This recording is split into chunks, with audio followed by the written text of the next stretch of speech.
هم الذي يتخبطه الشيطان من المس ذلك بأنهم قالوا إنما البيع مثل الربا وأحل الله البيع وحرم الربا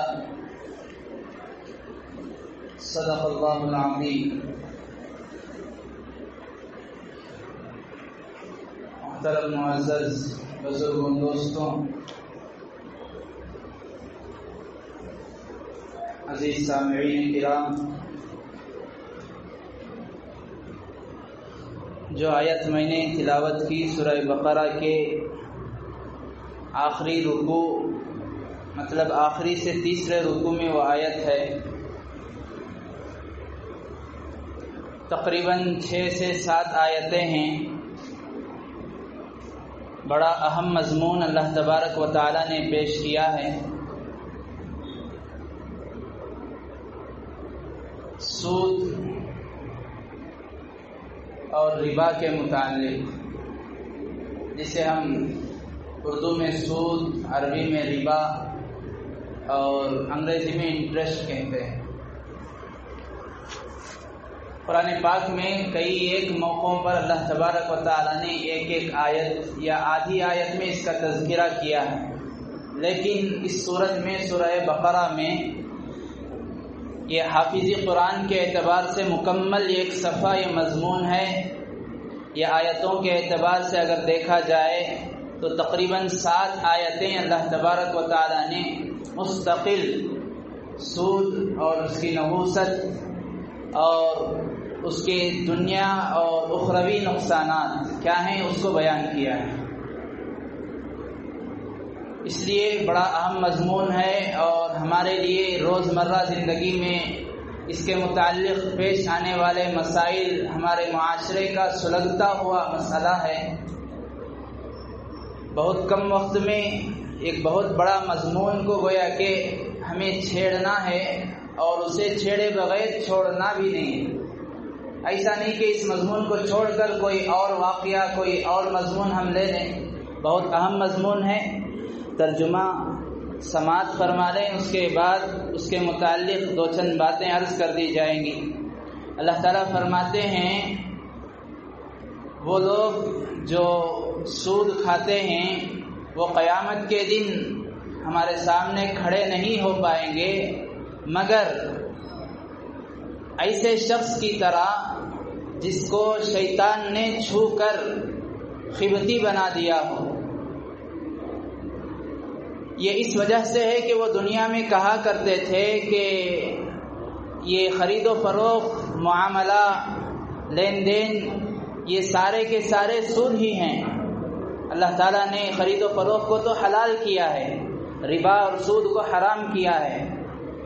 جس شخص کے پاس اس کے رب کی جانب سے یہ نصیحت آ گئی، یعنی یہ سود کا پیغام پہنچ گیا، فانتہا، اور وہ رک گیا، تو اس کے لیے اللہ تبارک و تعالیٰ کی جانب سے بہت بڑا انعام ہے. جو کچھ اس کے پاس باقی رہ گیا وہ اس کے لیے ہے اور اس کا معاملہ اللہ کے سپرد ہے. جو شخص سود کی حرمت اور نصیحت آنے کے باوجود دوبارہ سودی اور حرام خوری کرتا ہے، یہی وہ لوگ ہیں جو جہنمی ہیں، جہنم میں ہمیشہ ہمیشہ رہیں گے. اللہ تعالیٰ نے سود کو مٹا دیا ہے. اللہ تعالیٰ سود کو ختم کر دیتے ہیں اور صدقات کو بڑھاتے ہیں. اور اللہ تبارک و تعالی پسند نہیں فرماتے، محبت نہیں کرتے ہر انکار کرنے والا اور گنہگار کو. جو لوگ ایمان لائے، اعمال صالحہ کیے، نماز قائم کیے، زکوٰۃ ادا کیے، ان کے لیے ان کے رب کے پاس اجر ہے، ثواب ہے اور ان پر نہ کوئی خوف ہے نہ کوئی غم ہے. اے ایمان والوں، اللہ سے ڈرو اور جو کچھ تمہارے پاس سودی معاملات ہیں، حرام کا معاملہ ہے، اس کو چھوڑ دو اگر تم ایمان رکھتے ہو.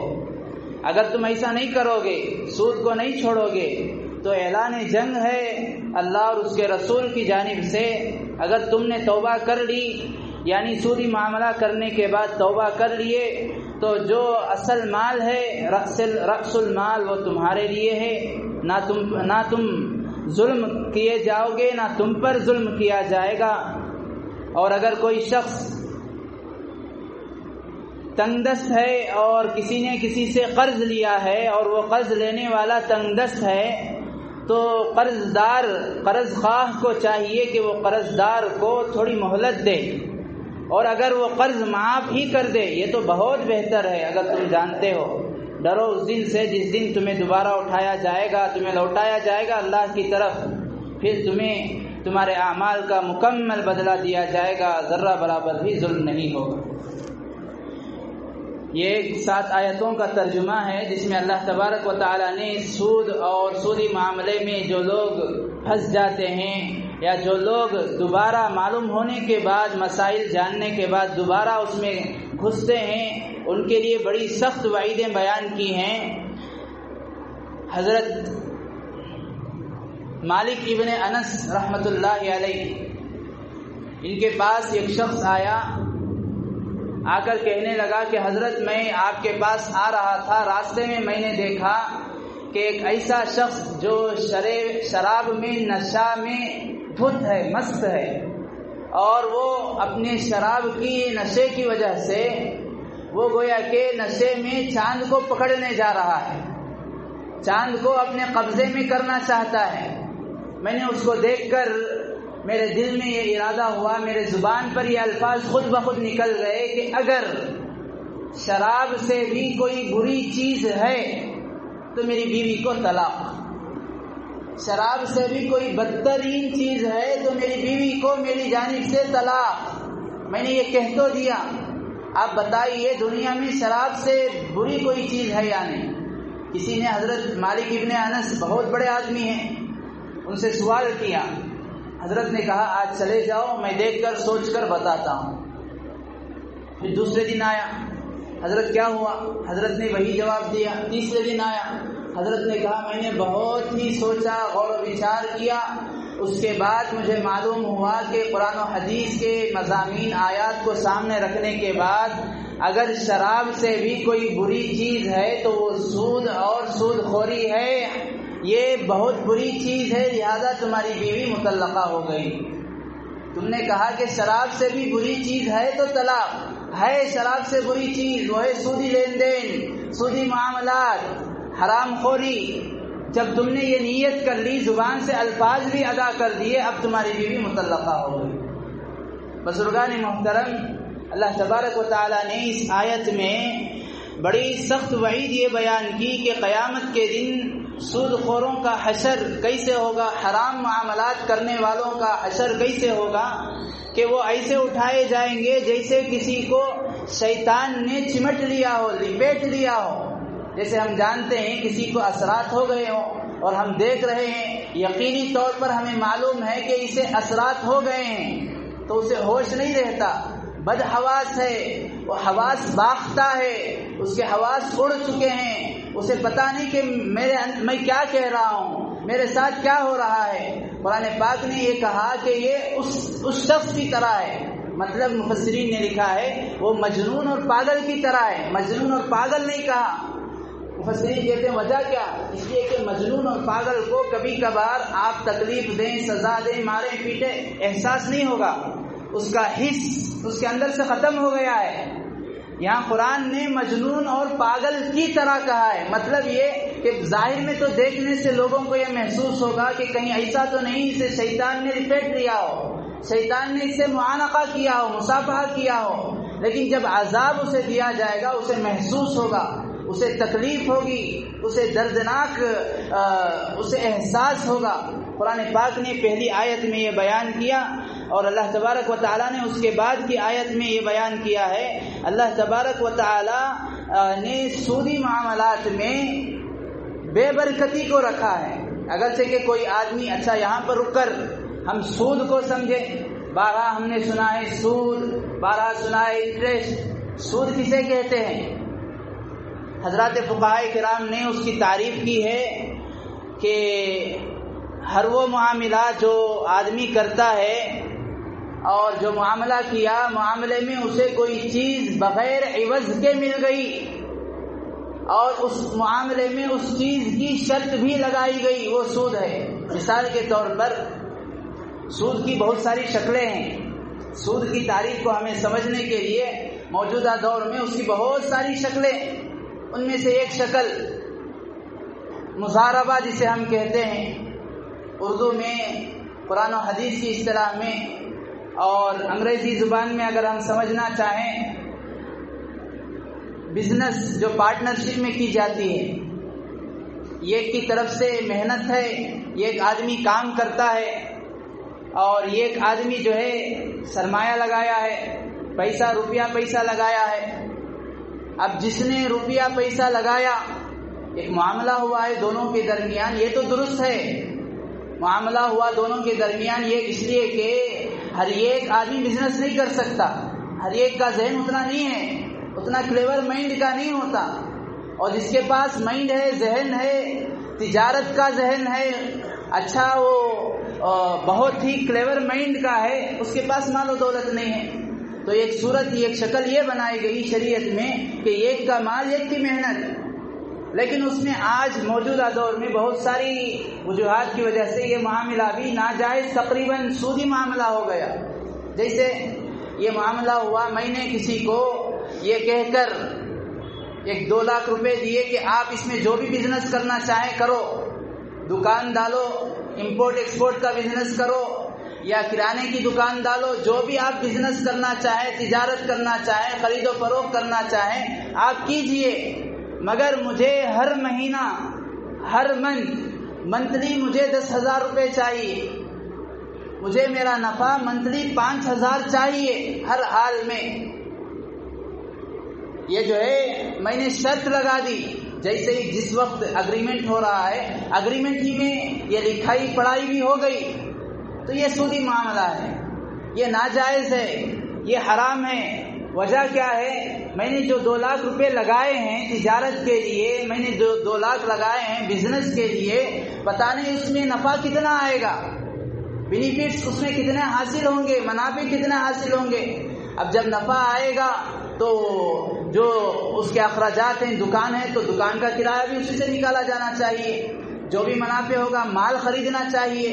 اب پھر وہ سارے اس کے اخراجات نکال کر جو بچے گا پتہ نہیں اس میں کتنا بچے گا. اب اس میں جو معاملہ کیا ہے، جو محنت کیا ہے، جس کی جانب سے محنت ہے، مال نہیں جس کی جانب سے محنت ہے، اس کا حصہ بھی نکالنا چاہیے. آخر میں نمبر آتا ہے جس کی جانب سے پیسہ تھا، اب اسے جتنا بچے گا اتنا ہی ملے گا. اب اس نے پہلے ہی یہ شرط لگا دی کہ مجھے 10,000، مجھے 5,000 چاہیے، یہ ناجائز. اب اس کے 5-10 ہزار اگر دے دیے جائیں تو اب اس کے اخراجات کہاں سے ہوں گے معاملے کے؟ دکان کا کرایہ اگر اس نے دکان ڈالا ہے اور اس کے جو بھی اخراجات ہیں وہ کہاں سے حاصل ہوں گے؟ اسی وجہ سے حضرات علماء نے جو موجودہ وقت میں جو کمپنیاں چل رہی ہیں، IMA ہو یا اسی طرح جو کمپنیاں چلی بند ہو گئی، ان میں پیسہ لگانا ناجائز، جو حضرات علماء مفتیان کرام نے، بڑے اکابرین نے جو ناجائز کہا، اس کی ایک وجہ یہ ہے کہ وہ یہ آدمی کو خوش فہمی میں مبتلا کر دیتے ہیں، آدمی کو یہ کہہ کر دعوت دیتے ہیں، اس کا ویلکم کرتے ہیں، آپ 1 لاکھ لگائیے 4,000 ملیں گے، 5,000 ملیں گے، 50,000 لگائیے 2,500 ملیں گے. کیا بھئی آپ تجارت کر رہے ہیں تو تجارت ضروری نہیں کہ آپ کی ہر تجارت نفع مند ہو، کئی بار تجارتوں میں نقصان بھی اٹھانا پڑے گا. جب نقصان آپ اٹھا رہے ہیں تو آپ مجھے نفع کہاں سے دے رہے ہیں؟ ظاہر سی بات ہے آپ کہیں اور سے جو ہے سودی معاملہ کریں گے، وہ سودی رقم میرے تک پہنچائی جا رہی ہے. تو لہٰذا ہر وہ معاملہ ہمارا، کوئی بھی معاملہ ہو، 2 آدمی کا ہوتا ہے، 2 لوگوں کا ہوتا ہے، 2 خاندانوں کا ہوتا ہے، 2 فریقین کا ہوتا ہے، ان کے درمیان معاملہ ہوا، معاملے میں ایک ایسی چیز کی شرط لگا دی گئی جو بلا عوض ہے. میں نے کہا 10,000 تو اس کا کوئی عوض نہیں ہے، اس کے بہت ساری شکلیں ہیں. جیسے دوسری شکل، میں نے کسی کو 10,000 روپے قرض دیے، بیچارے حاجت مند کو، ضرورت مند کو، اور یہ شرط لگا دی کہ جب آپ واپس کریں گے 12,000، جب آپ واپس کریں گے 13,000 واپس ہونی چاہیے. کل قرض جر نفعا فهو ربا. آسان انداز میں حضرات فقہا نے سود کی تعریف یہ کی کہ ہر وہ قرض، ہر وہ معاملہ آدمی کا جو اس میں اس کی محنت کے بغیر اسے نفع ملتا ہے، جس کی اس نے شرط لگا دی ہے، وہ ربا ہے، وہ سود ہے. حضرت امام اعظم ابو حنیفہ رحمۃ اللہ علیہ، آپ نے ایک شخص کو قرض دیا تھا. جب وقت آیا قرض لینے کے لیے اس کے گھر کے پاس گئے، بڑی کڑی دھوپ تھی، اور چونکہ عرب علاقے وہاں کی دھوپ بہت مشہور ہے، کوفہ بصرہ. آپ جب اس سے اپنے قرض کی وصولی کے لیے گئے تو آپ وہاں جا کر اس کے گھر کے پاس تھوڑے فاصلے پر کھڑے ہو گئے، دروازے کو کھٹکھٹایا اور دور آ کر کھڑے ہو گئے. کسی جانے والے نے دیکھا، پوچھا حضرت آپ کیا بات ہے یہاں پر کھڑے ہیں دھوپ میں؟ کہا میں نے اس شخص کو قرضہ دیا تھا، واپس لینے کے لیے آیا ہوں. کہا حضرت آپ یہاں دھوپ میں کھڑے ہیں اور اسی گھر کے اسی جو قرض دار ہے آپ کا، اس کے گھر کے سجے کے نیچے چھاؤں پڑ رہی ہے، سایہ ہے، وہاں پر آپ اطمینان سے کھڑے ہو جاؤ. حضرت کہنے لگے اگر میں آج اور ابھی اس وقت اس کے گھر کے سجے کے نیچے کھڑا ہو جاتا ہوں تو میں نے جو اس کو قرض دیا ہے اس قرض سے نفع اٹھانے والا ہو گیا، اور یہ سود ہے، یہ ناجائز ہے. جبکہ یہ بہت بڑی بات ہے، نفع کون سا ہے؟ مالی نفع نہیں اٹھایا جا رہا ہے، لیکن حضرات علماء نے ایسے نفع، کوئی بھی نفع ہو، آدمی صرف اس وجہ سے اٹھاتا ہے کہ میں نے اس کو قرض دیا ہے، اب قرض دیا ہے تو میں اس سے نفع اٹھا رہا ہوں، قرض تو مجھے ملے گا، زائد نفع میں اٹھا رہا ہوں، تو یہ سود ہے، یہ ناجائز ہے. یہ ایک شکل ہے سود کی اور حرام کاروبار کی. اور اسی طرح آج کے موجودہ زمانے میں جو بینک کا نظام ہے وہ تو سراسر سودی ہی ہے. اسی لیے حضرات علماء نے لکھا ہے جو آدمی بینک کی ملازمت کرتا ہے، چاہے کوئی بھی ملازمت کرے، بینک میں مینیجر، بینک میں ملازم، بینک میں جو ہے چپراسی ہو، بینک میں جو ہے صفائی کرنے والا ہو، وہ بھی جو ہے ناجائز ہے، وہ بھی حرام ہے. اس کی وہ تجارت، وہ ملازمت بھی سودی ملازمت ہے. اسے اس بات کی کوشش کرنی چاہیے کہ جہاں پر حلال کاروبار ہے، جہاں پر سودی نظام نہیں ہے، ایسی جگہ تلاش کرتے رہے جب تک وہ نہ مل جائے. استغفار کے ساتھ، اللہ تبارک و تعالیٰ سے معافی کے ساتھ وہیں پر رکا رہے. جب اچھی جگہ اسے کاروبار مل گیا، اچھی جگہ اسے ملازمت مل گئی، تو اس وقت چھوڑ کر وہ اس کاروبار کو چھوڑ کر، اس ملازمت کو چھوڑ کر وہ دوسری جگہ شفٹ ہو سکتا ہے. اسی طرح بینک میں جو آدمی فکس ڈپازٹ کرتا ہے یہ بھی سراسر ناجائز ہے، یہ بھی حرام ہے. اس وجہ سے کہ آدمی جو فکس ڈپازٹ کرتا ہے، فکس ڈپازٹ کرنے کی وجہ سے بینک کی جانب سے اسے یہ، بینک والے تو یہ کہتے ہیں ہماری جانب سے ایک انعام ہے، ہماری جانب سے آپ کو ایک تحفہ ہے. میں نے 1 لاکھ روپے رکھ دیا تو مہینے میں، 2 مہینے میں، 3 مہینے میں کبھی 2500، کبھی 2000، کبھی 1500، اس طرح آتے رہیں گے.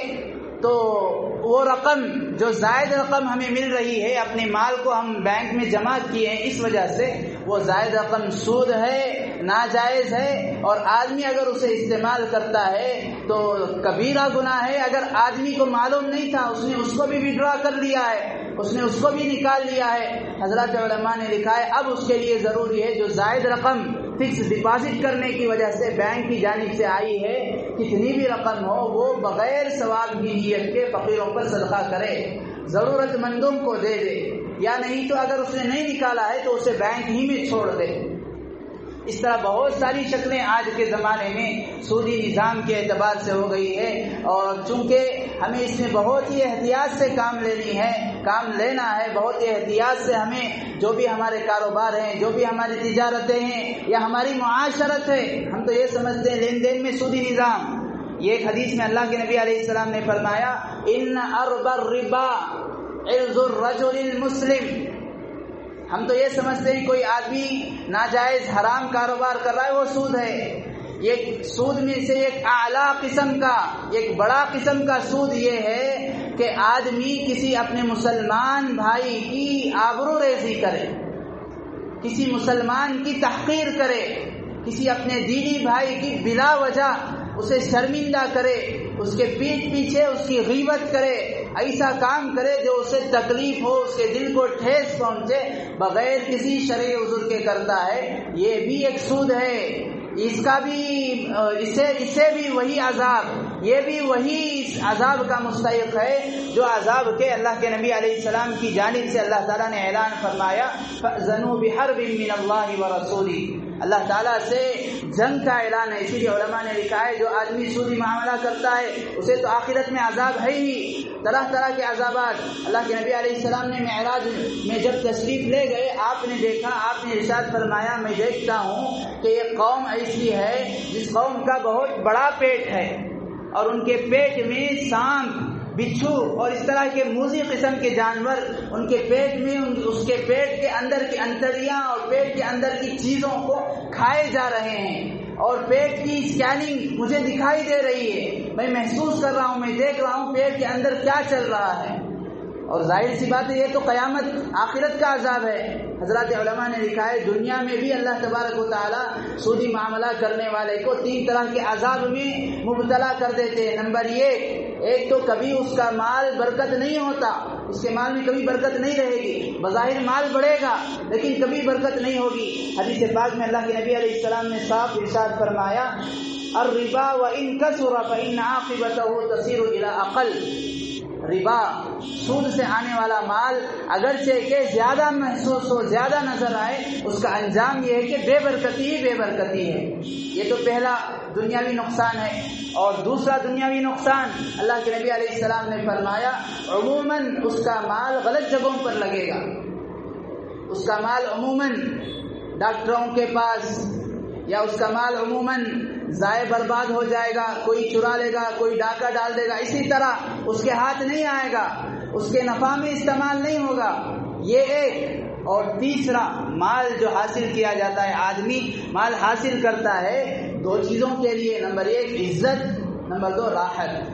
یہ اسباب ہے، مال اسباب ہے، ان اسبابوں میں سے ایک سبب ہے، عزت کا ایک سبب، راحت کا ایک سبب. مال تو حاصل کر لیا، کبھی اس کو عزت نہیں ملے گی، معاشرے میں کہیں گے بھئی یہ حرام خور ہے، بھئی یہ سودی معاملہ کرنے والا ہے.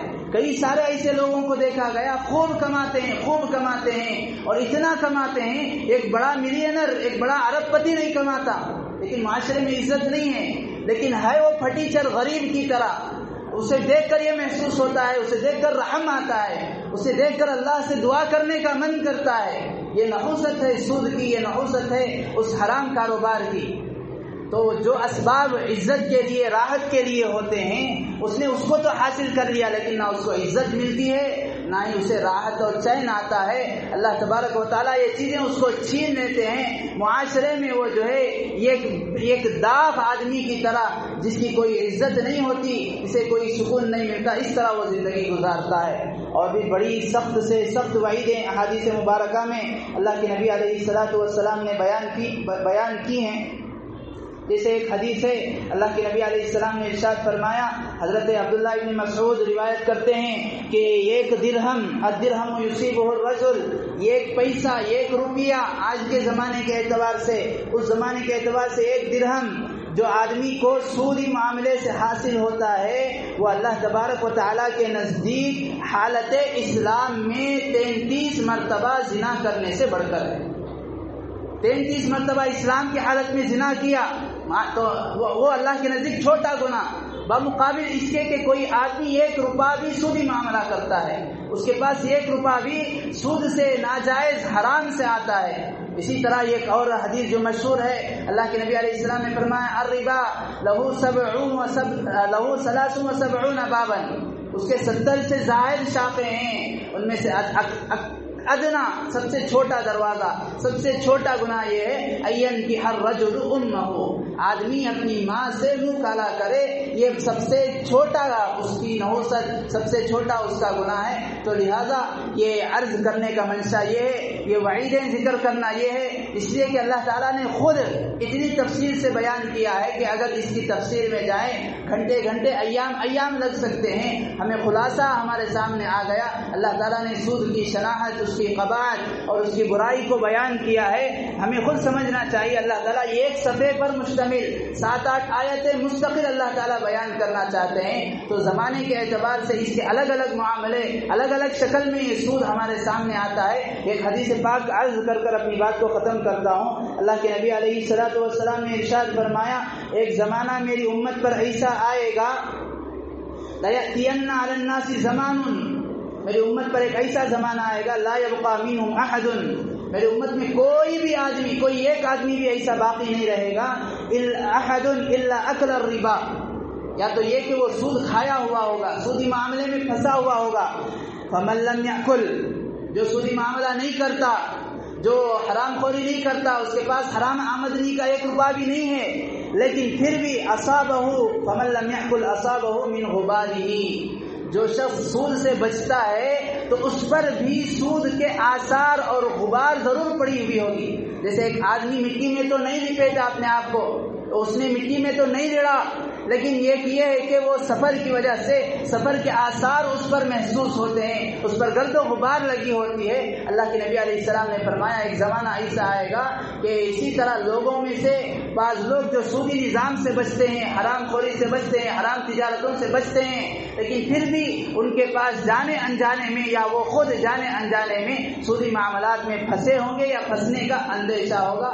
اور حضرت علی رضی اللہ عنہ فرماتے ہیں کہ اللہ تبارک و تعالیٰ نے طے کر لیا ہے اس قوم کو ہلاک کرنا. اللہ تبارک و تعالیٰ اس قوم کو ہلاک کرنے کا عزم کر لیے ہیں جس قوم میں زنا اور سود عام ہو جاتا ہے. اللہ تبارک و تعالیٰ کہیں سنی باتوں کو ہمیں کہنے سے زیادہ سننے سے زیادہ سمجھنے کی اور دل کے کان سے سمجھنے کی، اپنے آپ کو اس سودی نظام سے، سودی کاروبار سے اور حرام کے دانے اور لقمے سے 1 روپیہ سے بچنے کی، اپنے گھر بار کو بچانے کی، اپنے خاندان کو بچانے کی اور اس کے متعلق فکر کرنے کی توفیق نصیب فرمائے. آمین. وآخر دعوانا الحمدللہ رب العالمین.